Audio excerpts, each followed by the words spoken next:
स्वागत है आपको एक बार फिर से मेरे YouTube चैनल पर। तो आज क्लास 11 के रसायन विज्ञान अभ्यास 5 में आज हम लोग पढ़ेंगे गैसों का अणुगत सिद्धांत क्या होता है। आज इस वीडियो में बताया जाएगा और आप सभी विद्यार्थी इसे अपने कॉपी में नोट करते चलिएगा, जिससे आपका एक नोट्स भी बनता रहेगा। तो सबसे पहले आप सभी विद्यार्थी हेडिंग को नोट कर लीजिए, गैसों का अणुगत सिद्धांत। अब गैसों का अणुगत सिद्धांत किस वैज्ञानिक ने दिए थे? तो इस सिद्धांत को किसने दिए थे? बर्नौली। याद रखिएगा, किसने? बर्नौली, क्लासियस, मैक्सवेल और जो है बोल्ट्जमैन आदि वैज्ञानिक ने दिया था। मतलब इस सिद्धांत को बनाने के लिए कई वैज्ञानिक मिल करके जो है गैसों का अणुगत सिद्धांत बनाए थे। और इनका सिद्धांत क्या है, आपको एक एक सिद्धांत बताया जाएगा और इसे अपने कॉपी में क्या कीजिएगा, नोट करते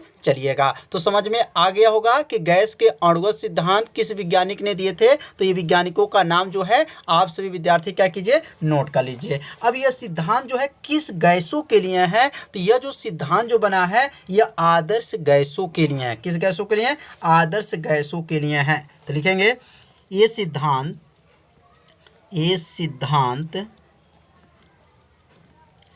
आदर्श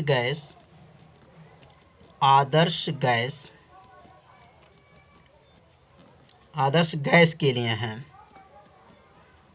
यह सिद्धांत किस गैस के लिए है? आदर्श गैस के लिए है। तो समझ में आ गया होगा कि गैस का जो अणुगत सिद्धांत है वो किस गैस के लिए है? तो आदर्श गैस। अब आदर्श गैस क्या होते हैं? वे गैस जो बायल का नियम और चार्ज के नियमों को पालन करता है, ऐसे गैस को क्या कहा जाता है? आदर्श गैस कहा जाता है। अब यहाँ लिखेंगे इस सिद्धांत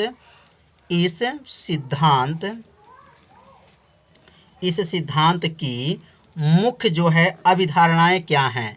तो इस सिद्धांत की जो है मुख्य अभिधारणाएं तो इस सिद्धांत का जो मुख्य जो है अभिधारणाएं क्या हैं? तो पहला जो इसका जो मुख्य जो है सिद्धांत में जो है अभिधारणाएं क्या हैं? तो याद रखिएगा, प्रत्येक गैस जो होते हैं वो अति सूक्ष्म कणों से मिलकर के बने होते हैं। मतलब गैसों के अणुगत सिद्धांत क्या है और जो है अणुगत सिद्धांत में जो पहला जो है अभिधारणा क्या है? तो लिखेंगे गैस जो होते हैं अति सूक्ष्म कणों से क्या होते हैं? मिलकर बने होते हैं, जिन्हें क्या कहा जाता है?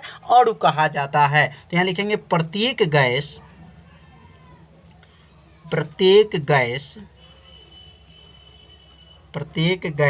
अति सूक्ष्म मतलब एकदम छोटा से छोटा, अति सूक्ष्म कणों से मिलकर बने होते हैं।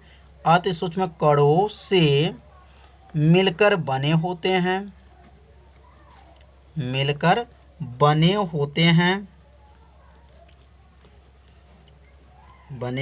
हैं, जिन्हें क्या कहते हैं? जिन्हें अणु कहते हैं।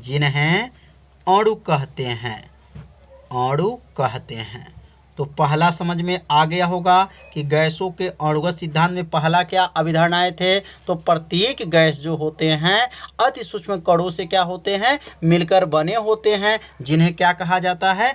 अणु कहा जाता है। दूसरा लिखेंगे अणुओं के वास्तविक आयतन गैसों के आयतन की तुलना में क्या होता है? नगण्य होता है। तो यहाँ लिख लेंगे इसको भी। दूसरा लिखेंगे अब अणुओं का वास्तविक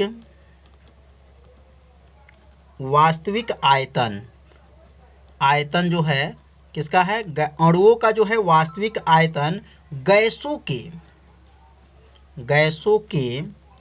आयतन की तुलना में नगण्य होता है। गैसों के आयतन के तुलना में क्या होता है? नगण्य होता है। तो दूसरा भी समझ में आ गया होगा। गैसों के अणुगत सिद्धांत का दूसरा अभिधारणा क्या है? अणुओं का जो वास्तविक आयतन होता है वह गैसों के आयतन की तुलना में क्या होता है? नगण्य होता है। अब हम लोग समझेंगे तीसरा। तो अब यहाँ जो है लिखेंगे तीसरा। अब ये तीसरा जो है अभिधारणाएं क्या है, तो याद रखिएगा कि जो गैस का अणु जो होते हैं वह सदैव गति से हर संभव दिशा में अनियमित गति करते रहते हैं। जो गैस होते हैं वह जो है पात्र में क्या होते हैं, तीव्र गति से क्या होते हैं, हर संभव दिशा में अनियमित गति करते रहते हैं। तो यहाँ तीसरा लिखेंगे गैस के अणु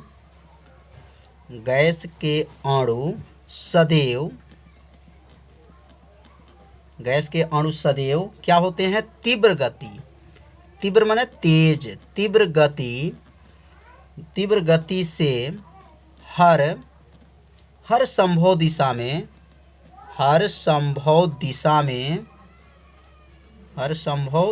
में क्या करते हैं, हर संभव दिशा में अनियमित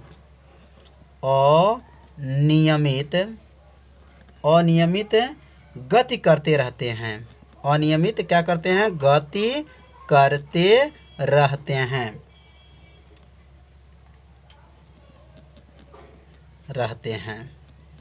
कितना आसान है।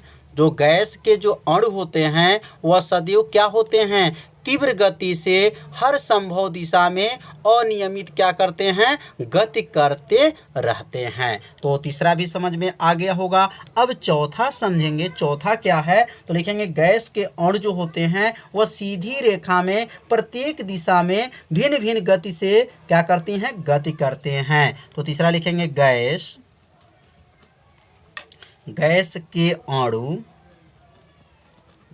के अणु जो होते हैं सीधी रेखा में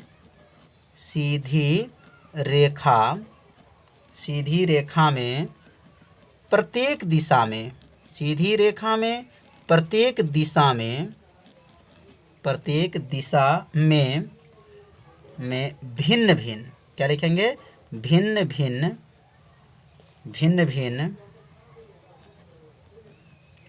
भिन्न गतियों से गति करते हैं। भिन्न भिन्न गतियों से क्या करते हैं, गति करते हैं।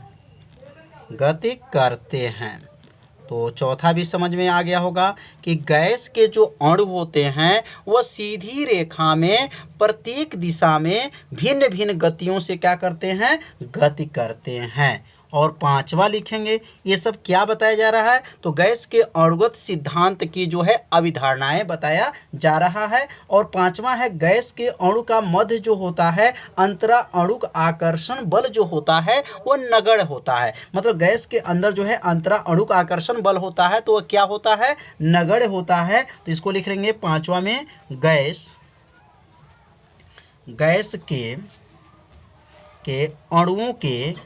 के अणुओं के मध्य अंतरा अणुक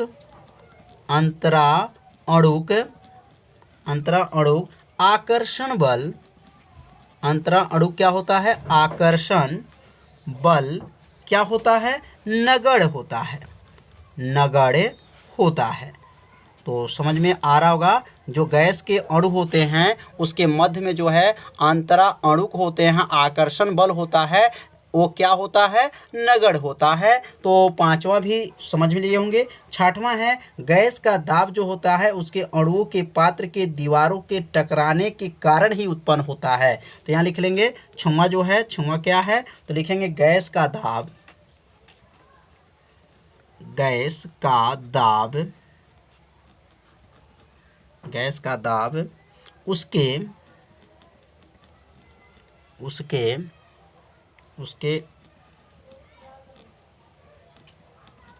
उसके अणुओं के पात्र की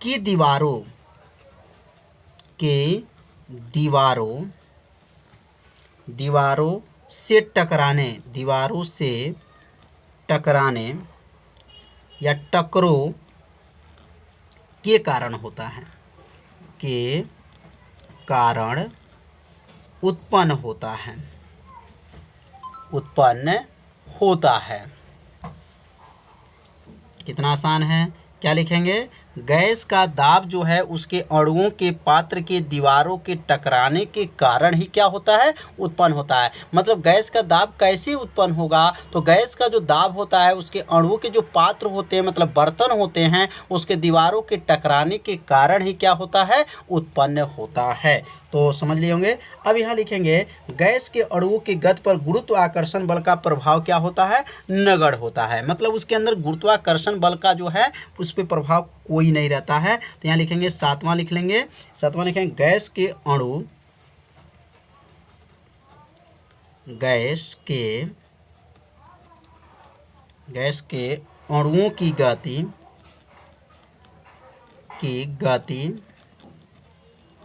गुरुत्वाकर्षण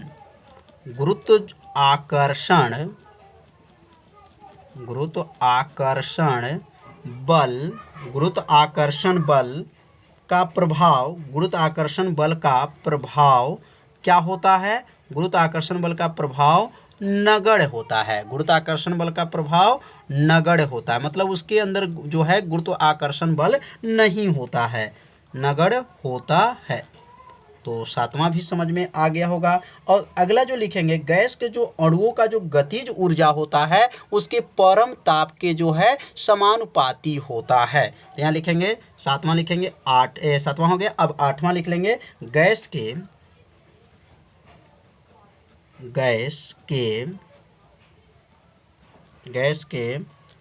अणुओं की गतिज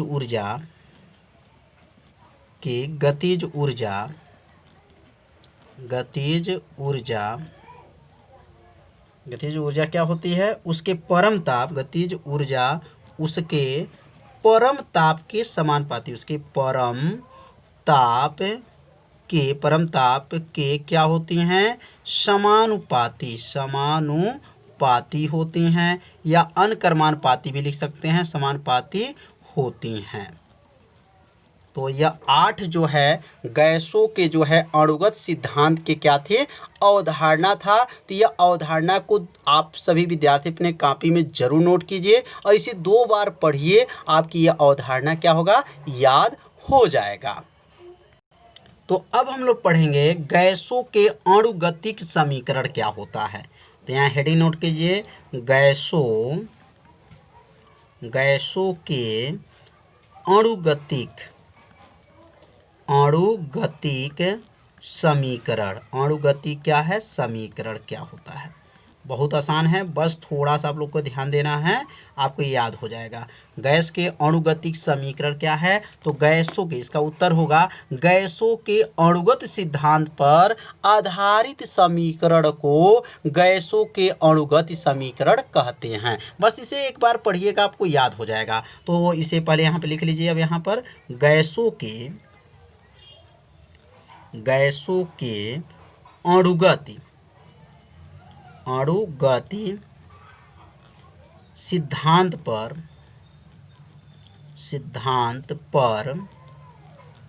आधारित, सिद्धांत पर क्या है, सिद्धांत पर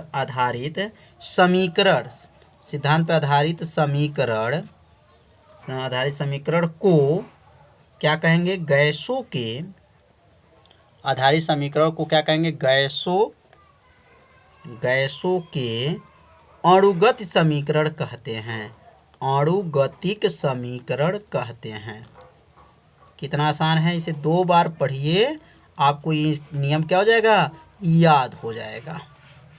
समीकरण कहते हैं, यहाँ लिखेंगे कहते हैं।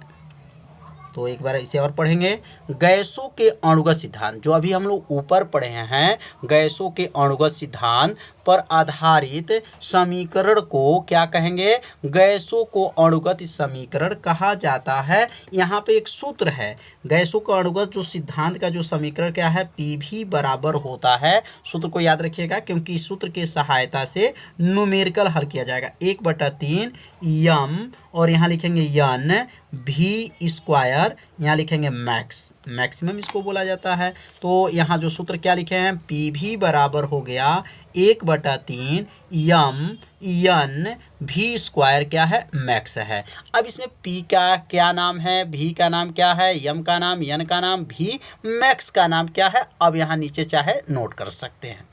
तो आप सभी विद्यार्थी यहाँ नीचे नोट लिख कर लीजिएगा। पी का नाम है दाब, क्या नाम है, पी बराबर लिख दीजिएगा दाब, भी बराबर लिख लीजिएगा आयतन, और यम बराबर लिख लीजिएगा, यम का नाम है एक अणु का द्रव्यमान। यम का नाम क्या है, एक अणु का द्रव्यमान।